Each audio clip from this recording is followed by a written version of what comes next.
comme je vous l'annonçais avant la coupure publicitaire, et bien ce soir nous allons parler des origines africaines, mais cette fois des mathématiques. Bonsoir Monsieur Moutimde. Bonsoir. Comment allez-vous? Ça va. Toujours très pris par rapport à aussi bien aux activités, aux cours que nous donnons les mardis et les mercredis à l'Institut d'Histoire à Nijar, et naturellement les rencontres et les partages de connaissances que nous faisons sur les différents réseaux sociaux avec des gens qui nous contactent de partout, notamment des gens qui m'ont contacté de la Colombie, parce que c'est vrai qu'il y a une communauté noire en Colombie qui suit d'ailleurs l'émission. Et ça, c'est très intéressant. Et ils ont souhaité que je puisse venir à l'université pour faire une présentation, notamment sur les mathématiques. Donc je me suis dit, ça tombe bien, puisqu'on a l'occasion aujourd'hui d'aborder la thématique des mathématiques. Est-ce que la Côte d'Ivoire vous a déjà contacté? Alors la Côte d'Ivoire, non. Je dirais. Il ne devrait pas tarder alors. Il ne devrait pas tarder, parce que c'est vrai que je sais qu'ils ont eu envie qu'on puisse faire quelque chose, mais c'est pas la première fois. C'est vrai qu'y compris pour la République démocratique du Congo. Vous savez, il y a une situation politique aujourd'hui dans certains pays africains où les choses sont relativement tendues, parce qu'entre ceux qui avaient été annoncés, finalement c'est pas ce qui a été fait. Parce qu'il ne faut pas oublier que François Hollande avait dit, lorsqu'il avait pris les rênes du pouvoir, qu'il n'était pas favorable au changement des constitutions pour maintenir en place des gens qui sont là depuis plus de 30-40 ans. Et on a vu que finalement, sous la pression des multinationales, qu'est-ce qui se passe? Tout le monde révise sa constitution, fait sa petite sauce dans son coin. On a l'impression que finalement, à 102 ans, 150 ans, on aura toujours le même chef d'État qui va diriger toujours le même pays. On sait comment c'est préjudiciable, même au niveau d'une mairie, quand on a passé 20 ans avec le même maire. Donc la même optique, la même façon de voir les choses. Alors après, il faut raison à l'échelle d'un pays, c'est quand même quelque chose de relativement grave. Vous pensez qu'un jour, tous ces pays africains finiront par sortir du jeu de la France? C'est-à-dire que le système est le système de la France. Il faut pas, le but du jeu, c'est pas de sortir des présidents africains, c'est sortir du système. C'est-à-dire concevoir son propre système et fonctionner avec. C'est pas des gens qu'il faut enlever, c'est des systèmes qu'il faut enlever. Parce que le système n'est pas bon. Vous mettez n'importe qui, vous aboutissez au même résultat. Donc on voit bien que finalement il y a un problème, c'est pas le problème des hommes, c'est le problème du système. Et c'est le système qu'il faut changer. Maintenant, ce qu'il y a de particulier, c'est que le système du gouvernement est né en Afrique. Quand Narmer a fondé l'Égypte antique en 3200, il avait déjà fondé un gouvernement avec un premier ministre, un ministre de l'Intérieur, un ministre des Affaires étrangères. D'ailleurs, le premier ministre de Narmer était une femme, il ne faut pas l'oublier. Et toutes les institutions qu'on a aujourd'hui administratives et l'autre, la région, la ville, il faut savoir que la ville en Égypte antique était déjà dirigée par un maire. Donc le maire, c'était déjà celui qui administrait la ville. La ville se disait Newt. Et le maire se disait le maire Newt, c'est-à-dire le maire de la ville. D'accord. Vous voyez, donc on voit le supérieur de la ville. Donc on voit que finalement, l'Afrique a apporté beaucoup en termes de réflexion.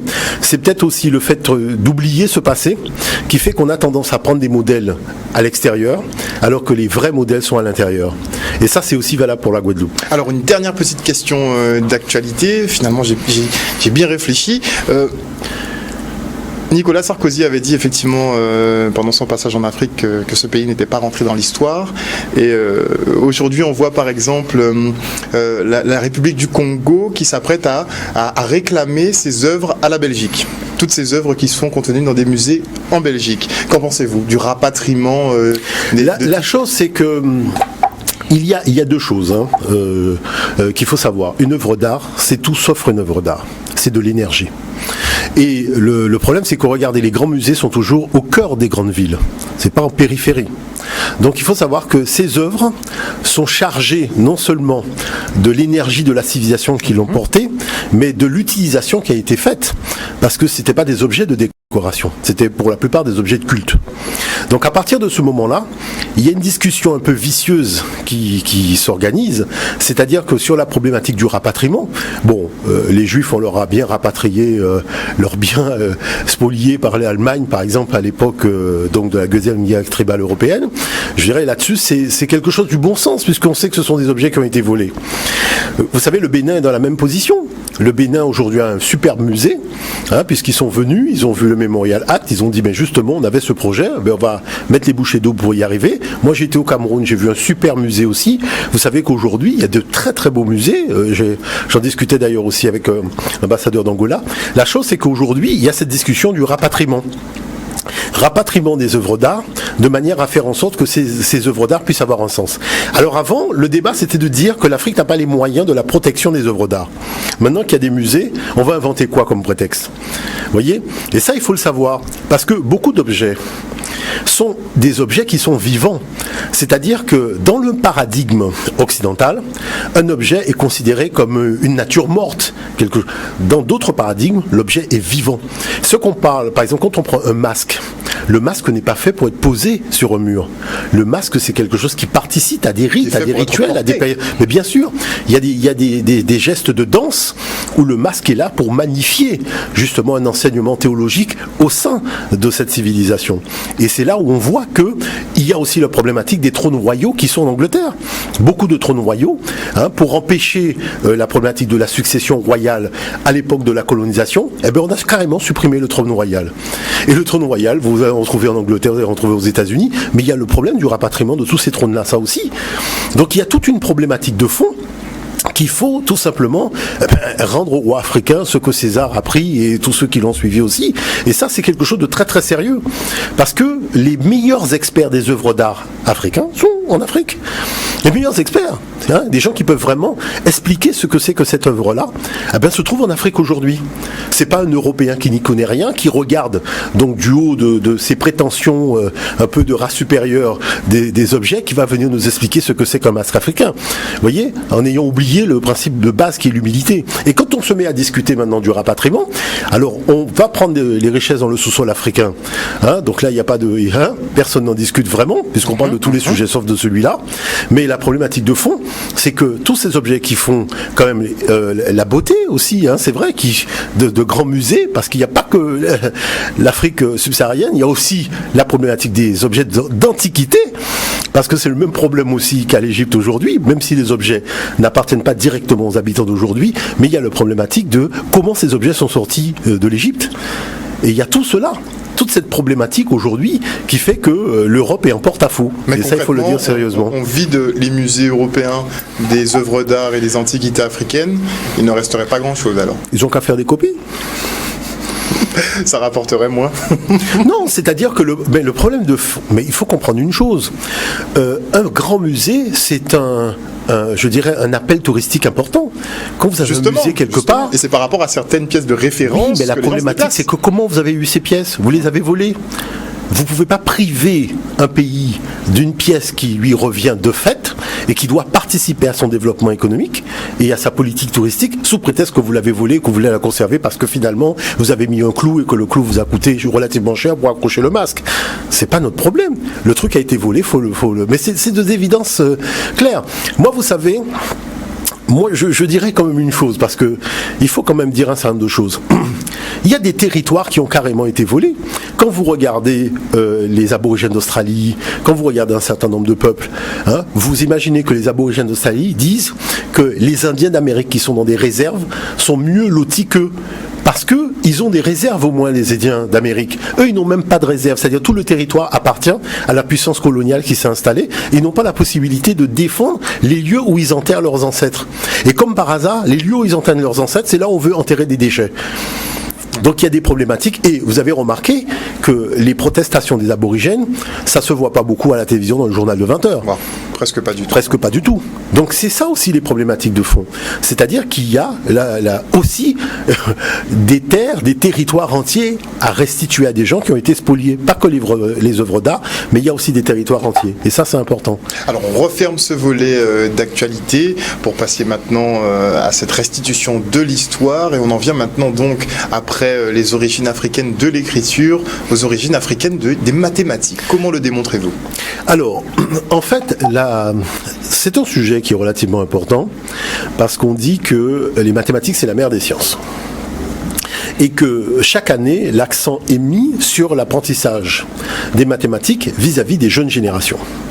La chose, c'est que tous les scientifiques de la planète aujourd'hui attestent que l'Afrique est le berceau des sciences mathématiques.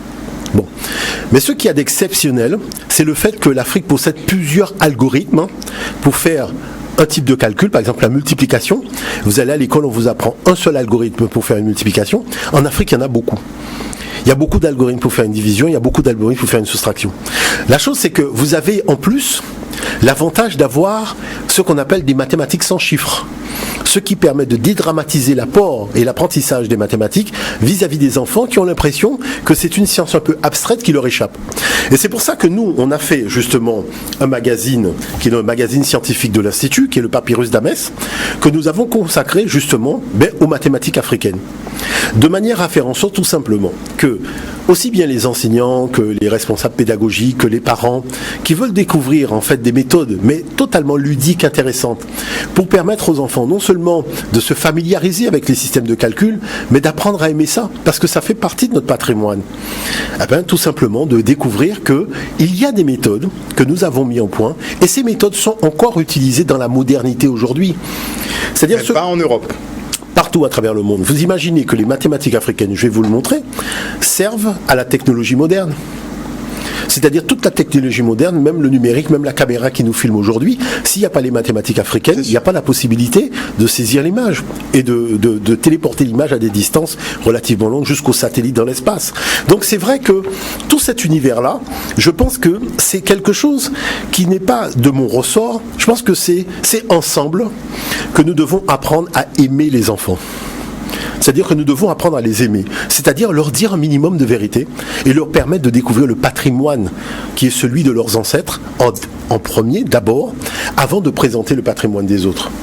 Parce que je tiens quand même à rappeler une chose qui est très simple, c'est que l'Europe n'a jamais eu de système mathématique. Quand on parle de système alphanumérique, j'ai fait un dossier là-dessus, il y a un professeur canadien, Chrysomalis, qui a démontré que le système alphanumérique existait déjà en Égypte antique, à l'époque du démotique, et c'est ce système-là qui a inspiré le système alphanumérique, donc dans la Grèce antique, et la Rome antique a tout simplement copié la Grèce antique à ce niveau-là. Sauf que quand les Arabes arrivent au 8e siècle et ramènent un nouveau système de calcul, eh ben ce système de calcul n'est pas issu de la réflexion des scientifiques occidentaux. Le zéro n'est pas issu de la réflexion des scientifiques occidentaux, la forme des chiffres, tout ça, ça ne vient pas d'eux. Donc ce qu'il y a d'important aujourd'hui, c'est tout simplement l'histoire des sciences permet de rassembler l'humanité et de mettre la balle en centre. Qu'est-ce qui nous empêche aujourd'hui? On parle de lutte contre le racisme, de lutte contre tout ce que vous voulez, mais la problématique, vous avez vu que quand il faut parler de science, il n'y a pas de débat, hein. C'est toujours la même rengaine et le même eurocentrisme qui est ambiant dans le récit de l'histoire des sciences. Alors, moi je me suis dit, c'est important de montrer quand même un certain nombre de choses, et c'est pour ça que je suis venu avec un certain nombre de documents. Voilà, un certain nombre de documents qui nous permettront tout simplement de rentrer véritablement dans cette thématique, à commencer par, lors d'une soirée théma sur CNN aux États-Unis, il y a eu justement un sujet qui a été fait sur l'os Ishango. Et là, véritablement, on a tout simplement démontré dans le cadre de ce sujet que l'Afrique non seulement est le berceau des sciences mathématiques, mais on a retrouvé un objet qui est tout simplement détonnant. Et je pense que c'est quand même intéressant de pouvoir regarder justement ce reportage de CNN. Si on peut avoir le premier document, Dan. Well, Africa being credited with another contribution to science. CNN's Patricia Kelly talked with researchers who have evidence that 20,000 years ago, before the pharaohs of Egypt, another African civilization produced a sophisticated calculator. Proof that primitive man was well acquainted with mathematics lies under lock and key in the dusty archives on the 19th floor of Belgium's Royal Institute of Natural Science. Best described as a prehistoric calculator, it's a piece of animal bone, just 10 centimeters long, about 4 inches. Discovered in the 1950s by a leading Belgian archaeologist, the bone was found near Lake Edward at Ishango, on the border between the Congo and Rwanda. What sets the bone apart from the other fossils and fragments found at Ishango are its markings, groups of notches arranged in 3 distinct columns. They are very, very well organized. They are not made at random. If you can make notches at random just to count how many animals you have killed today or something like that, but it's rather well organized. When the notches are counted, a series of number sequences emerges. They suggest a number system based on 10, another based on 12, as well as a knowledge of multiplication and of prime numbers. This is a replica of the bone. It's thought this piece of quartz at the tip may have been used for writing or engraving. The Ashango bone may also be proof that a highly advanced civilization existed in Central Africa 15,000 years before the emergence of Egyptian culture. Homo sapiens may therefore have evolved in Central Africa before anywhere else in the world. We have more and more proofs of mathematical activities in Africa, not written, but on stones, on bones, on strings. So indeed, there are more reasons to think that it's the very first mathematical activity. And in my view, of course, it should not be on the 19th floor. It should be on a golden table at the entrance of the museum. It's thought Ashango man's numbers system may have spread north following the River Nile into Egypt, as well as into West Africa. Now his influence may travel even further. This award-winning film director wants to take the bone into space and make a documentary about it. I want to make a link between the history of Africa and the future of the mankind. With the help of the European Space Agency, he's already taken the bone on a practice parabolic flight in zero gravity.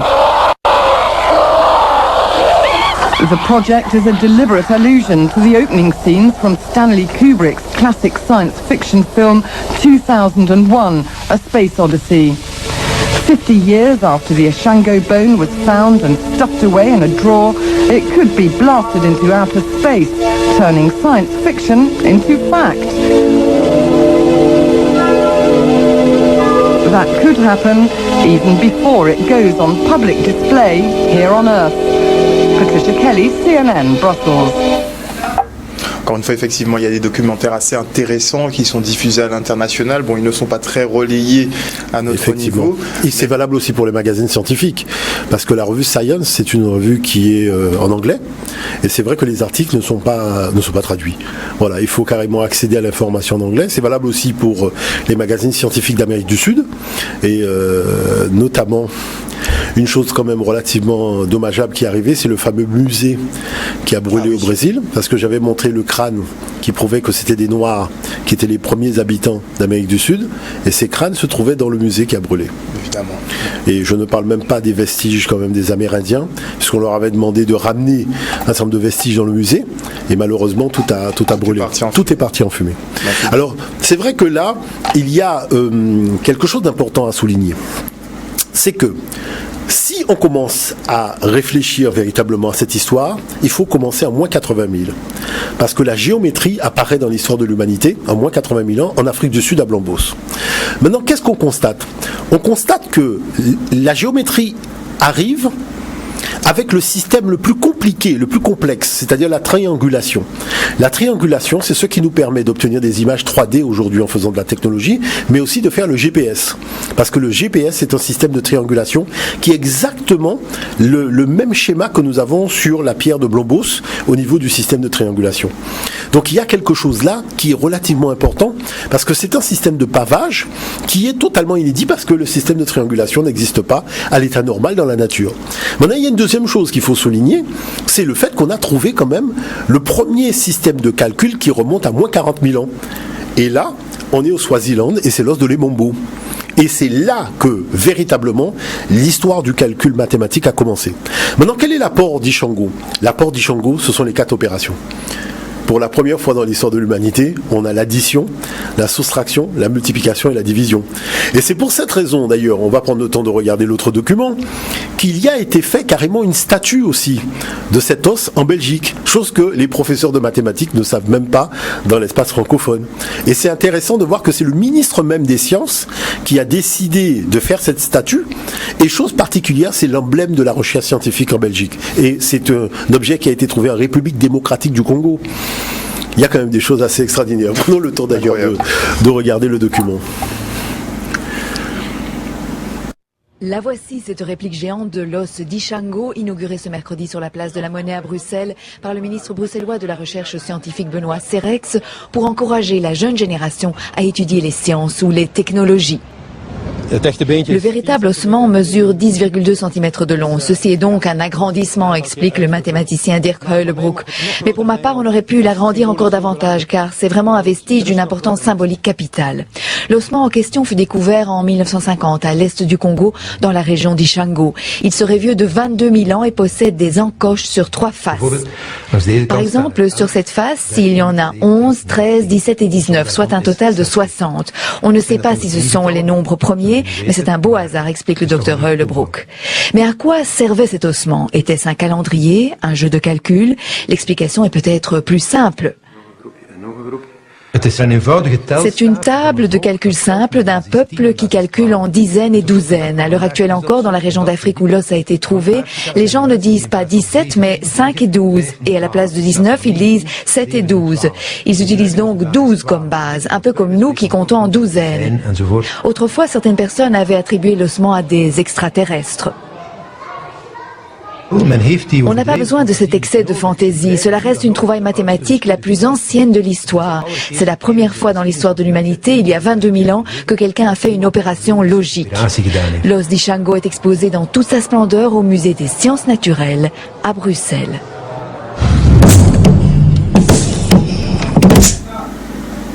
Donc comme je vous le disais hors plateau, ça fait quand même un siècle qu'ils savent que tout...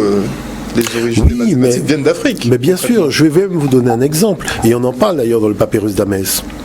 Pourquoi quand on parle de l'histoire de l'esclavage, on fait croire aux gens qu'on a sorti du continent africain 15 millions d'abrutis? Le problème, c'est pas que le fait qu'on fasse croire qu'on a sorti 15 millions d'abrutis, c'est comment nous, descendants d'Africains, déportés, nous nous sommes laissés berner au point de croire que les Africains qu'on a sortis du continent, c'était 15 millions d'abrutis. Est-ce que vous voyez l'affaire? Quand vous prenez le temps de voir toutes les plus grandes découvertes faites dans la Caraïbe, en Amérique et autres, mais c'est les Noirs qui sont à l'origine de tout ça. Pourquoi on a fait des lois interdisant aux esclaves de déposer des brevets? En disant que le brevet étant un contrat entre le citoyen et le pays et la nation, comme l'esclave n'est pas citoyen, il ne peut pas contracter avec la nation. Mais il y a des lois, il y a des textes, il y a des choses qui prouvent que, effectivement, très tôt, les Noirs ont commencé à innover, inventer, développer. À peine nous étions déjà, rappelons-nous même Mortonol.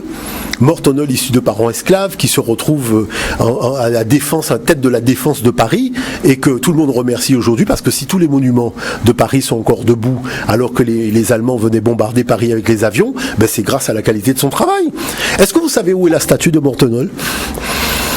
La statue de Mortonol est cachée sur le port de Pointe-à-Pitre, donnant dos à Pointe-à-Pitre. C'est-à-dire si tu veux amener un enfant voir la statue, qui aurait dû être sur la place de la Victoire, qui aurait dû être visible, cette statue, elle est cachée et réservée aux ouvriers qui travaillent sur le port. La question, c'est qui a organisé ça et dans quel but? Vous voyez, parce que là, il y a quand même des choses extraordinaires. Hein? Non, mais il faut le souligner, c'est-à-dire qu'il faut le dire. D'accord. Je dirais, hein, que fait la statue de ce monsieur de Mortonol? Pourquoi c'est pas devant justement les bâtiments de Mortonol à Pointe-à-Pitre? Vous voyez, que fait sa statue cachée dans un coin? Beaucoup de gens ne savent même pas qu'il y a une statue de Mortonol à Pointe-à-Pitre. Donc c'est vrai qu'il y a quand même des choses qui sont relativement surprenantes. Où est la statue de Raoul Nicolo? Pourquoi il n'y a pas de statue? C'est vrai que la mairie a fait un bus, mais il faudrait une statue. Pourquoi il n'y a pas de statue de Raoul Georges Nicolo? Vous savez que Roland Garros, hein, qui a donné le nom au stade, hein, au tournoi de tennis, il y a une statue, il y a un monument, il y a une effigie, hein, quand vous allez à La Réunion, hein. C'est-à-dire dans le sens inverse, ça marche toujours. C'est nous qui avons un peu tendance à ne rendre hommage qu'aux sportifs, qu'aux musiciens. Vous voyez, enfin, ce qui a été permis. Pas ce qui est permis, voilà. Entre guillemets. Nous sommes compris, c'est ce qui est permis. Donc où est l'audace? Où est l'audace? Vous voyez, c'est ce qui est extraordinaire. Où est cette audace qui fait que nous sommes des hommes, que nous sommes des gens debout? Où est cette audace? C'est de ça dont il s'agit. Et ça, c'est important. Alors, l'autre chose qu'il faut quand même souligner par rapport à tout cela, c'est que... Mais avant de passer au prochain point, je pense qu'on va marquer une page de publicité et on revient tout de suite après la coupure avec notre expert des humanités classiques africaines, Jean-Philippe Omotunde. À tout de suite. Alors, effectivement, ce qu'il y a quand même d'important, c'est qu'on a vu que la Belgique a fait une statue de 7 mètres de haut. Ils voulaient la faire plus grande, visiblement. Oui, mais quand même, comment ça se fait qu'on n'est pas informé ? Parce que c'est une statue qui a été trouvée en Afrique, en République démocratique du Congo, qui date de 25 000 ans. Et c'est la première tablette de calcul de l'histoire de l'humanité. Vous imaginez qu'on aurait trouvé ça en Angleterre, en France ou en Allemagne, mais tous les magazines scientifiques, tout le monde en aurait parlé. Et là, vous avez vu où on a été chercher l'objet ? C'est-à-dire qu'on se pose un certain nombre de questions sur l'intégrité en fait de ceux qui font la recherche. Alors je voulais justement prendre le temps de passer le document suivant parce que c'est un document pédagogique qui est souvent montré dans les établissements scolaires à travers l'Europe, puisque c'est un document qui existe en plusieurs langues. Et je voudrais qu'on prenne le temps de regarder parce que c'est quand même quelque chose d'important que de voir ça. Pour le troisième document. Le troisième document.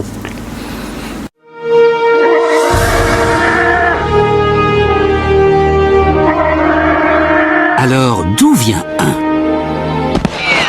C'est à une date relativement récente. Il y a environ 20 000 ans qu'on a la première preuve tangible de l'existence de 1 et de son utilisation pour compter. Bien sûr, à la naissance, il n'avait pas cette tête-là. À l'époque, 1 n'était qu'une entaille sur un os.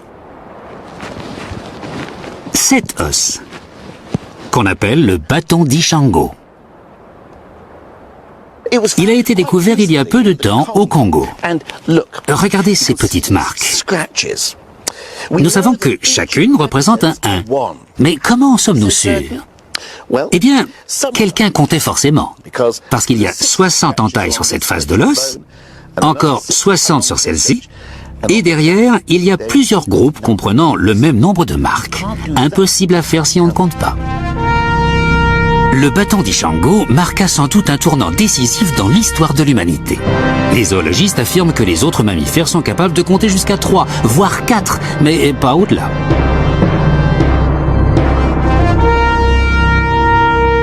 En transformant 1 en encoche, nos lointains ancêtres pouvaient compter jusqu'à 4, 5 ou même 6 s'ils étaient vraiment doués. En fait, ils pouvaient additionner autant de 1 qu'ils le voulaient.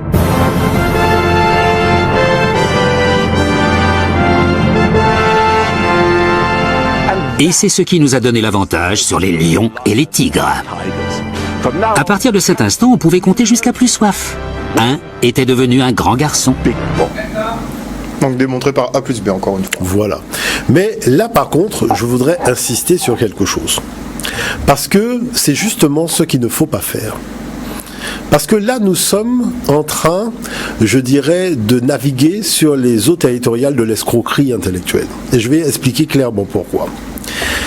Jean-Zin de Brocourt, qui est cet archéologue belge qui a trouvé donc la tablette d'Ishango, en République démocratique du Congo, en faisant des fouilles en 1950, quand il a eu l'objet, donc il y a eu deux os, donc, dont celui où il y a notamment les nombres premiers, parce qu'il faut quand même souligner que cette tablette comporte les nombres premiers entre 10 et 20 dans le bon ordre.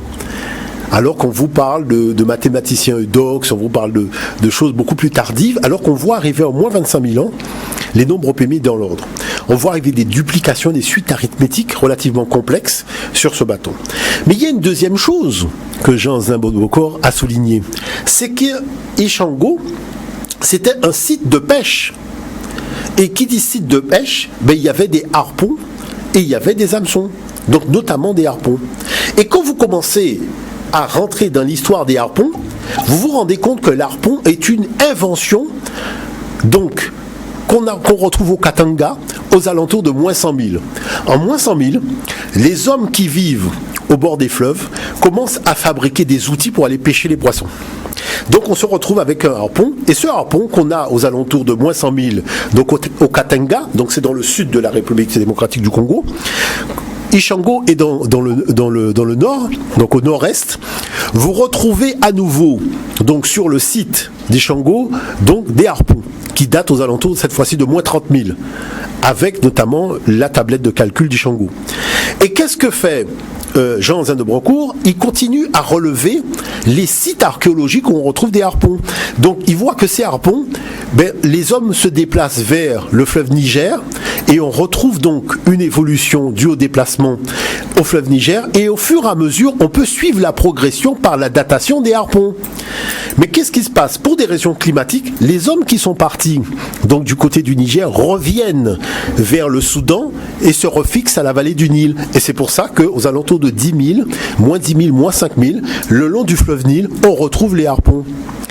Et on va retrouver les harpons sur le site de Nagada. Nagada, c'est la localité où a été fondée la royauté pharaonique, venant du Soudan. Et qu'est-ce qui va se passer dans la royauté pharaonique? Le harpon va devenir le chiffre 1. Et comment on fait comment on fait un harpon? On fait un harpon comme ça.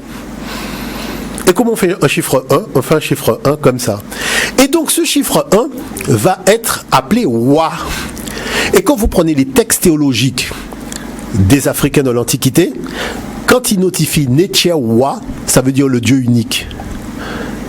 C'est-à-dire quand vous prenez les textes sacrés africains, à une époque où Abraham n'existait pas, tous ces peuples dont vous entendez parler en Orient n'existaient pas, l'Afrique a écrit Netche Wa, le Dieu unique. Wa qui veut dire un. Comment vous faites pour imaginer, quand vous faites un documentaire sur le chiffre 1, vous mettez l'histoire du chiffre 1 et vous mettez le 1, dont on voit bien que le 1 c'est un harpon, puisqu'on fait ça, c'est le harpon.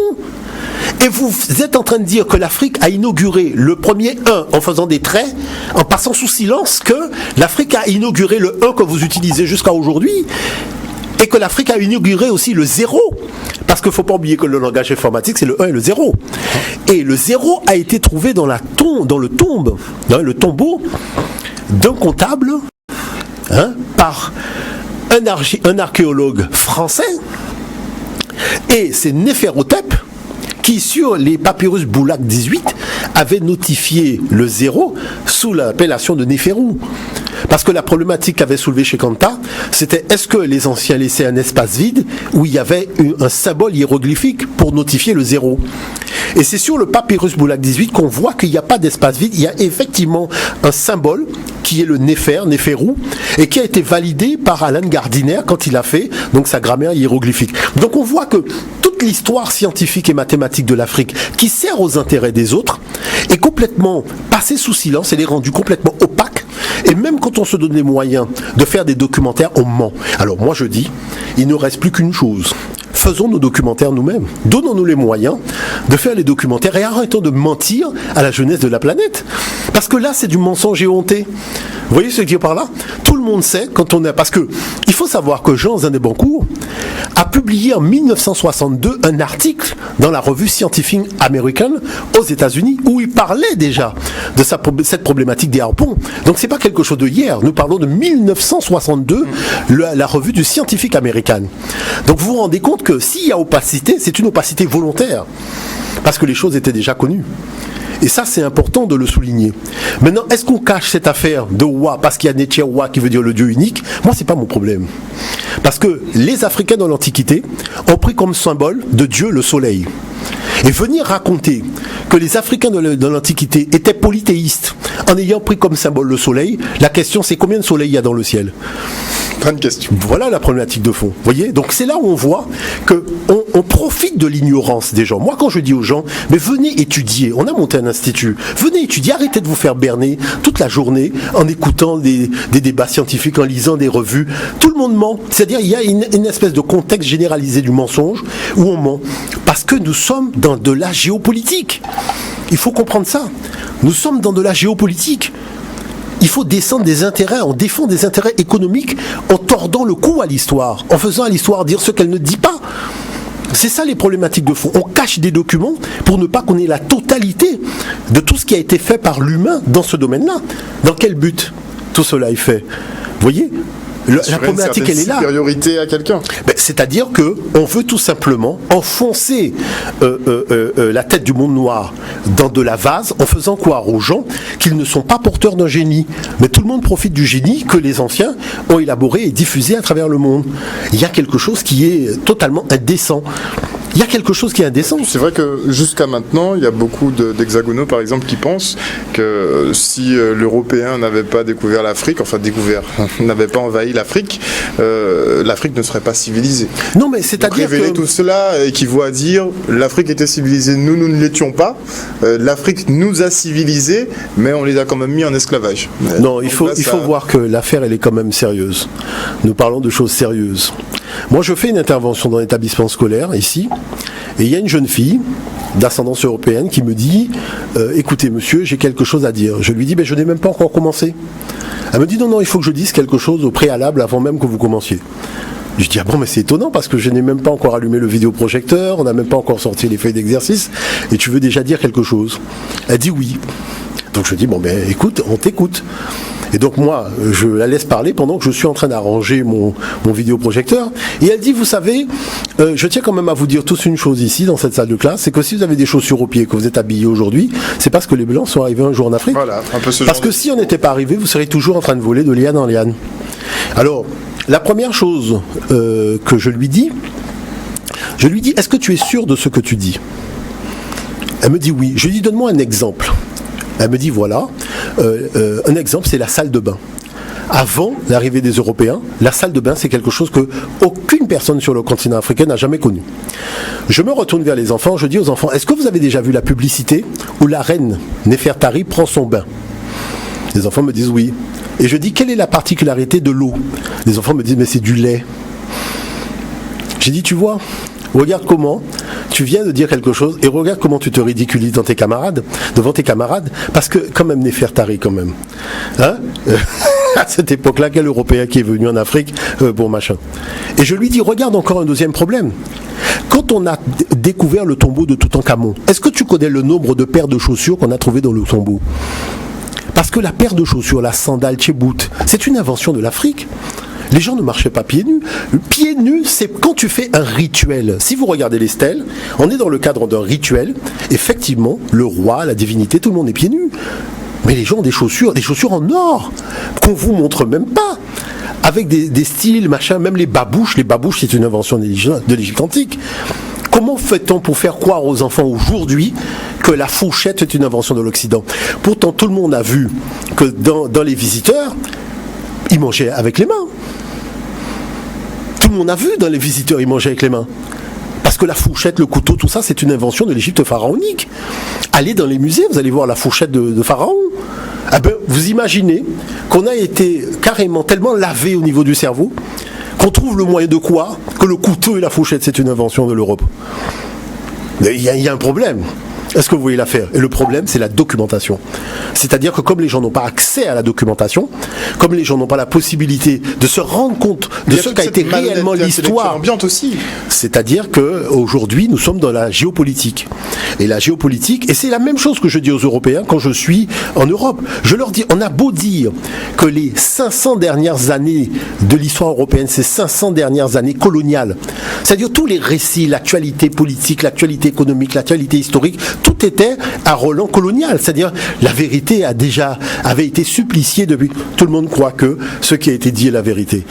Alors du nord comme au nord et au sud, on a beau parler de période coloniale, les gens pensent que les historiens racontaient la vérité, alors que l'historien est au service d'un projet colonial. Donc il ne peut pas dire la vérité. Puisque le vainqueur, on dit que quand le vainqueur écrit l'histoire, effectivement, il peut la mettre à sa sauce. Voilà la problématique de fond. Et ça c'est important. Alors je voulais souligner maintenant sur le document suivant quelque chose d'important. Et je voulais vraiment remercier un des responsables des pêcheurs de la Guadeloupe qui est venu me voir. Parce que vous savez que les enfants aujourd'hui, quand ils ont un papa pêcheur, ils ont l'impression que papa, finalement, c'est pas vraiment un métier rimant avec un peu tout ce qui est de l'ordre de l'intellect. Mais la chose, c'est qu'il ne faut pas oublier que ce sont les pêcheurs qui ont inventé les nombres premiers. Ce sont les pêcheurs qui ont inventé l'addition, la soustraction, la multiplication, la division. La tablette d'Ishango, ce sont des pêcheurs qui l'ont réalisée. Si nous sommes capables aujourd'hui d'envoyer une fusée dans l'espace, il faut quand même dire une chose. Ce sont les pêcheurs qui ont initié les sciences mathématiques dans l'histoire de l'humanité. Et c'est pour ça que c'est important d'écouter le professeur Adjamabou en parler. On y va. D'Ishango a été trouvé dans cette région de la République démocratique du Congo qui est appelée Ishango et qui est au bord du lac Édouard. Le lac Édouard étant la source occidentale du Nil. Cette os est datée de 25 000 ans, donc 25 millénaires. Et sur cette os sont gravées 3 séries de nombres. Et la série de nombres qui retient notre attention, c'est la série avec les nombres 11, 13, 17 et 19. C'est des nombres dits premiers. Premiers, en gros, c'est des nombres indivisibles. Indivisibles en ce sens que on ne peut pas les diviser en quantité plus petite et supérieure à 1. Sur ce morceau d'os, nous voyons non seulement 4 nombres premiers, mais 2 couples de nombres premiers formant un quadruplé.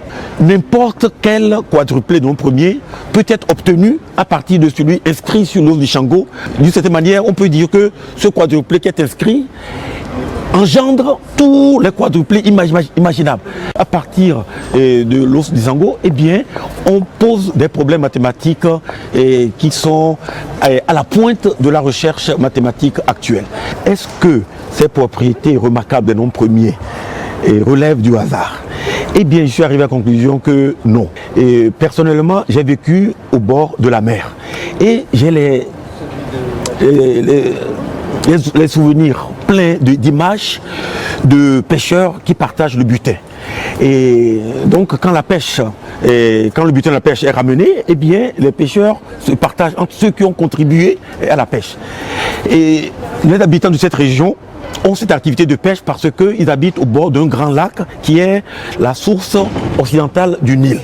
Donc ils tombent nécessairement sur des quantités de poissons qui ne peuvent pas être divisées en des parties plus petites et supérieures à 1. Donc on ne peut pas dénier à ces pêcheurs la connaissance pratique des nombres premiers. Un certain nombre de documents très précis. Donc de simples pêcheurs qui ont finalement créé cette table mathématique. Et on vous parle de grands mathématiciens, Eudoxe et compagnie. Regardez d'où c'est parti. Et je voulais justement, parce que c'est vrai que le temps passe vite, qu'on prenne le temps de regarder le dernier document, parce que le dernier document est important, parce que c'est ce document-là, par exemple, c'est ce genre de calcul que j'utilise pour piéger les informaticiens.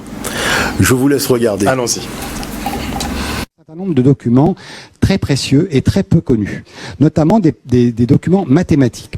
Alors je vais prendre un seul exemple, c'est ce document qu'on appelle le papyrus de Rhind, qui est découvert en 1857 à Thèbes. Et alors on sait exactement de ce qu'il est et qui l'a écrit. C'est un scribe qui s'appelle Hamès et qui nous explique, donc il l'a rédigé en moins 1650, à une année du roi Apophis, et il nous explique qu'il a fait une copie de quelque chose de plus ancien et qu'il expose là-dedans la méthode pour accéder à la connaissance de tout ce qui est existant et pour en montrer tous les secrets. Et ce document, voilà la forme qu'il a. Alors vous voyez qu'il est extrêmement bien rangé.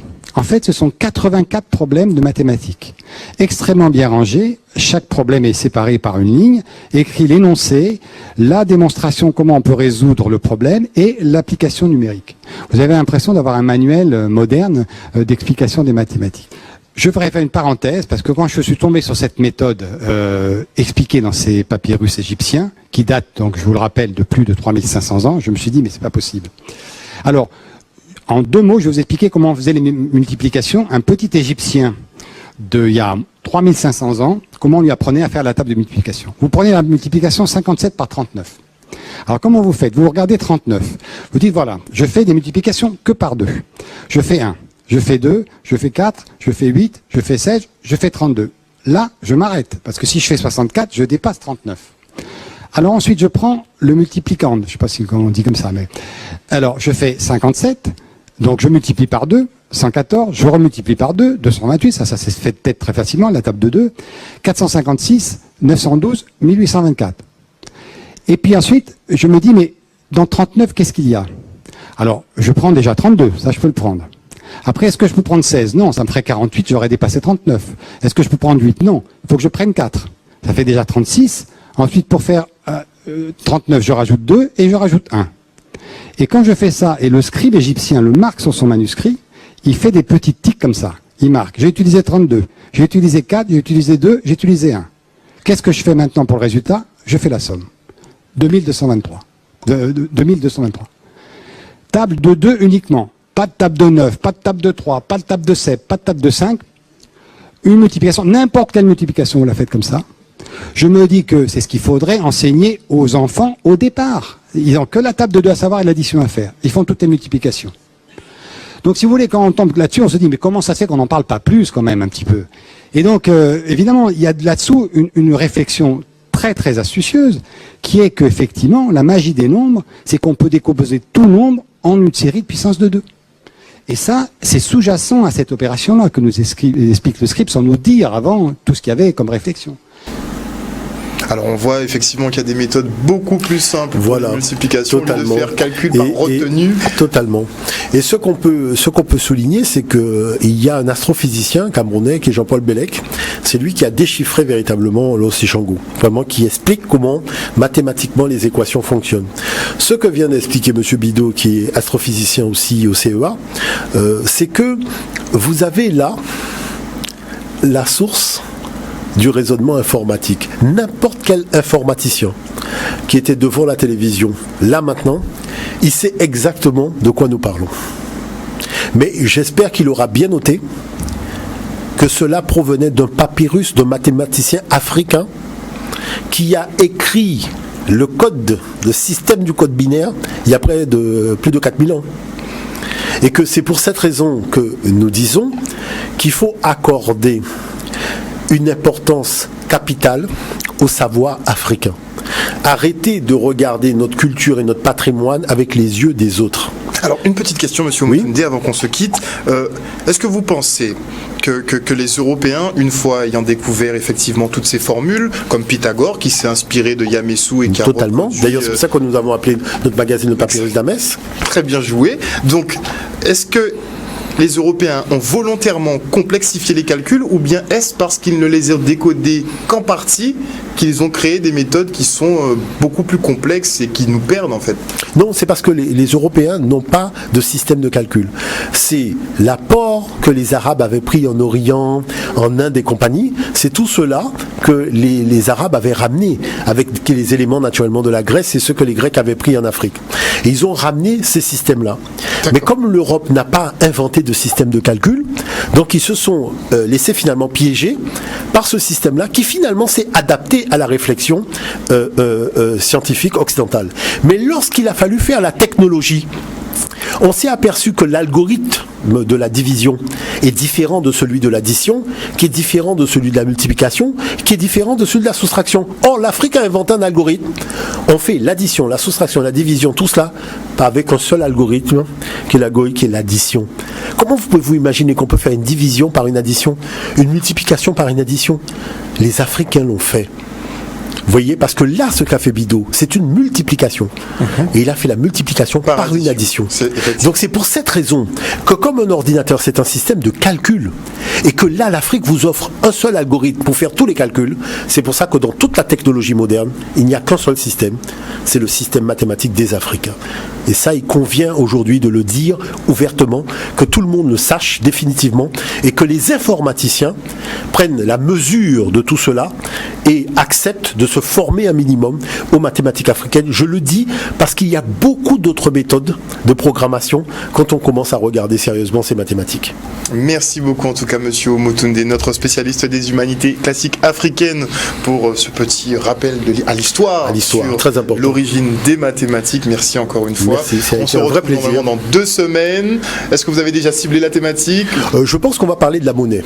La monnaie? Création de la monnaie. La création de la monnaie. Parce que l'Afrique a connu tous les stades de monnaie, et ça c'est important de le rappeler. La monnaie est une invention depuis de l'Afrique jusqu'aux pièces, y compris l'or, l'argent, le cuivre. Cet étalonnage de monnaie là, ça vient de l'Afrique. Très bien. Merci encore. Et ça c'est important de le souligner. On se retrouve dans 2 semaines pour une prochaine émission. Quant à moi, je vous donne rendez-vous demain à 18h30 pour une prochaine grande édition. Et dans le talk, je recevrai notamment la police nationale qui tient à souligner effectivement le passage en grande pompe de Monsieur Emmanuel Macron, mais effectivement leur manque de moyens qui persiste. À demain.